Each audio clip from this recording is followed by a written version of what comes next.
ఆశయాలు అసలు ఎన్నో మన గుండెల్లో శత్రువుకే ఎదురు నిలిచిన రక్తం మనది ద్వేషాన్ని ప్రేమగా మార్చిన దేశం మనది ఈశ్వరు అల్లా యేసు ఒకటే కదరా పాస్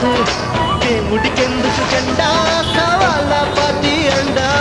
మాతృభూమిలో మంటలు రేపే మాయగాడి కనికట్టు అన్నదమ్ములకు చిచ్చు పెట్టిన ఉషాగాళ్ళ పనిపట్టు భారతీయులం ఒకటేనంటూ పిడికిలెట్టి వెయ్యొట్టు